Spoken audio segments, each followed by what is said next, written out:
Good morning, good afternoon, and good evening. Welcome back to Chapter 14. I have a little surprise for you. Thank you for sticking with us.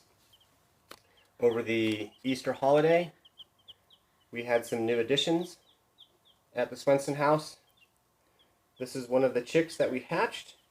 This one's name is Little Bit. Her name, we call her Bitsy.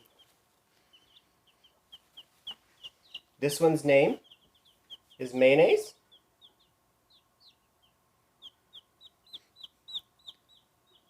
This one's name is Jean. And you can hear little Esther. I thought maybe I'd give you a little treat, let you see some cute little things before we get back to talking about Chapter 14. So let me put these babies away. Give me a minute and we'll talk about Chapter 14 in just a second. See you, babies. Babies.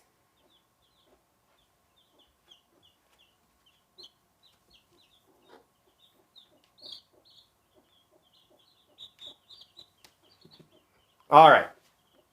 Forgive me for wasting time. I thought maybe you'd like to see some baby chicks. Speciation. We talked about how one species can become more than one species. We can actually see it occurring. It's not just an abstract concept. It's not just something that's been discovered or not discovered. It's something that's been imagined in a classroom. It's not just something that was witnessed in the laboratory. It's something that we can actually see happening right now in the world around us. The species that we see on the planet today is just a snapshot. It's just a snapshot of all of the species that have ever been and all of the species that ever will be. If you can imagine, the history of the life of the planet is like a movie. And you guys have all seen those old reels, right, that movies used to be on. And you pull out that big reel and it's just a whole bunch of still frames, just a whole bunch of literal photographs that when you string them together, it makes all of the photographs appear like they're moving. And then they're moving together and it makes this thing called a movie. And what I want you to imagine is that the history of the life on the planet is a movie with a beginning, a middle, and an end. And we're somewhere in the middle right now. And what we're looking at is a single frame. One little picture, one little frame of all of the species. And you can imagine a movie has lots of scenes, a movie has lots of actors, but in any one little picture, in any one little screen, there's just a few actors. There's just a few little scene or set pieces in there. And that's all we're seeing is a one little snapshot. And you have to string them all together to understand what the whole movie is. Speciation. You can see them occurring. Right now, there's two species of parrots. There's a white parrot and a pink parrot. I'm going to mess up how it goes, but both of the parrot species, the greeting call is hardwired, which means the chick doesn't have to be taught the greeting call.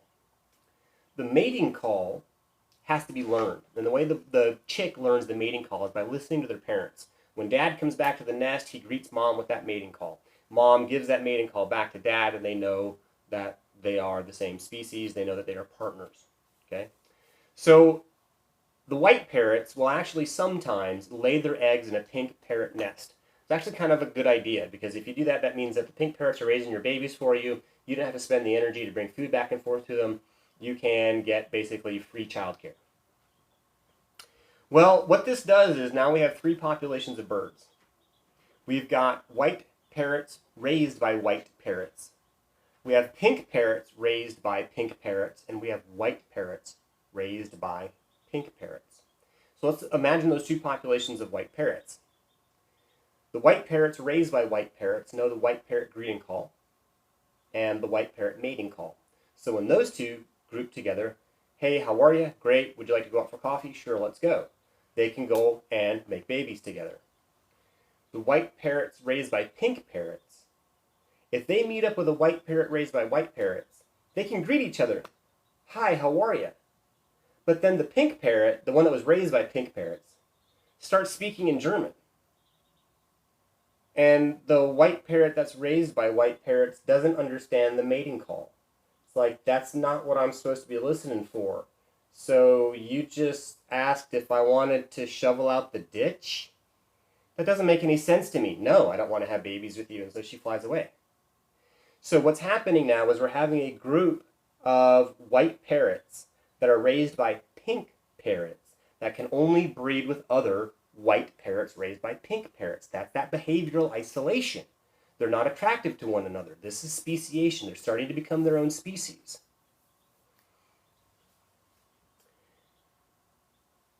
The environment continues to change, and because the environment continues to change, species must change with it. All we see is just a brief snapshot in all of the species that have been on the planet. There are 20 plus documented instances of populations diverging into separate species due to food choices, due to breeding at different times or in different habitats, behavioral isolation like I talked about. Mate selection is a form of natural selection. That is something we just discussed. We just said mate selection. If the white parrot raised by white parrots meets a white parrot raised by pink parrots, mate selection. She's not going to pick him because he's got the wrong mating call. Mate selection.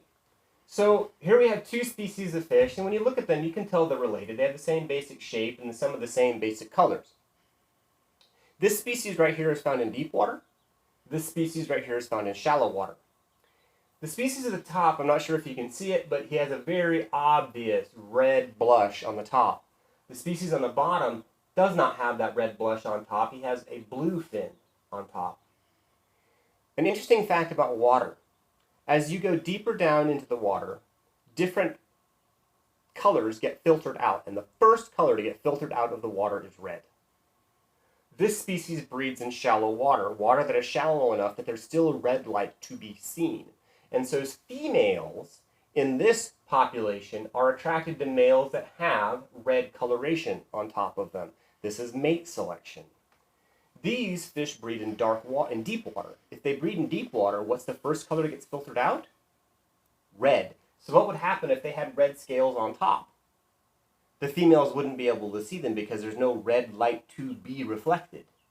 So these males don't have any red coloration. What is the last color to get filtered out? The last color to get filtered out is blue. And that's why he shows this big, pretty blue fin on top. Mate selection. They're the same genus. They're different species. You can tell they're related to each other. How did we go? You can understand that maybe centuries ago, maybe millennia ago, they may have been the same species, but because these hung out in shallow waters, those hung out in deep waters, they eventually became separate species. Mate selection. The females like the males with the red tops. These females like males with blue tops. How quickly does it happen? We often talk about speciation taking a really long time. Tens of thousands of years. And you go, man, that's forever, tens of thousands of years. But in the terms of the history of the planet, how old is the planet? 4.6 billion years old? How long has life been on the planet? 3.5 billion years? How long is 10,000 years? If you have $3.5 billion, how much is 10,000 to you? Nothing. If you have $1 million, how much is 10,000 to you? Not much. How long is 10,000 years in the history of the span of the planet? It's not much. There are two rates of divergence that we talk about. The one that we've talked about a lot and illustrated quite often is the gradual method, gradualism. Gradualism means that the environment doesn't change very much, and because it doesn't change very much, then species change very little. They change very slowly. What we've actually come to find out is the environment does change. It changes slowly by human understanding of time, but it can actually change very rapidly by what we call geologic time. Geologic time is how you measure the age of the Earth, and that you measure not in years, not in decades, not in thousands of years. You measure it in millions of years, and actually you measure it in tens or hundreds of millions of years. If we talk about that, then the environment can change quite quickly. And if the environment does change quite quickly, then we talk about this thing called punctuated equilibrium. As long as the environment isn't changing, there's no reason for the animals on the planet to change. Imagine a woman working as a cashier in a grocery store in the 50s. Her job is to take the prices, look at the price tag on the item, and then punch it into the cash register and then push it down the way, and to keep doing that. This is her job. And as long as her job doesn't change, there's no reason for her to change. She knows how to do her job. She does her job. But what happens if we move into the 80s and the same woman has been working in this grocery store for 30 years, and now her job is not to punch in prices that she sees? The cash register now doesn't even have number buttons on it. What does she do? She's supposed to scan it. So what does she need to be able to do to change to keep her job? She has to change, and literally her job changed overnight. And now she has to change with it. And what if she just can't get used to it? What if she can't find the barcode? What if she gets frustrated? What if she gets angry and she's like, why can't I just keep doing it the same way? What's going to happen to her if she doesn't adapt to the new method? She's going to get fired.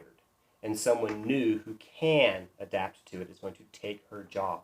It can happen very quickly. Punctuated equilibrium. Species change rapidly in a very short period of time because of some major environmental catastrophe, like global warming, like volcanic eruption, like an asteroid hitting the planet. Species change really quickly because species have variation. Species have diversity within them. The ones that can't survive today die. And only the ones that can live to tomorrow and therefore can have babies tomorrow. Punctuated equilibrium. If you survive today, you can have babies tomorrow. The environment changed really quickly. Only the ones that did survive has babies. Gradualist. Which is the right explanation? Which is the right way? Which is the actual way in which evolution occurs? Probably both. I didn't understand and I didn't like the top one for a very long time. But the more I thought about it, the more it actually makes a whole lot of sense. And now we see the environment changing around us pretty darn rapidly, right? And if you can't change with it, then you die. Punctuated equilibrium says that one species can quickly become two different species because of some major change. And then, as long as there's no change, they will stay just as they are for a long time because they fit the environment. The gradualist model says if the environment changes slowly, then the organisms on the planet will change slowly with it. Which is the right one? It really depends on the situation, and the answer is probably both of them, depending on what's happening.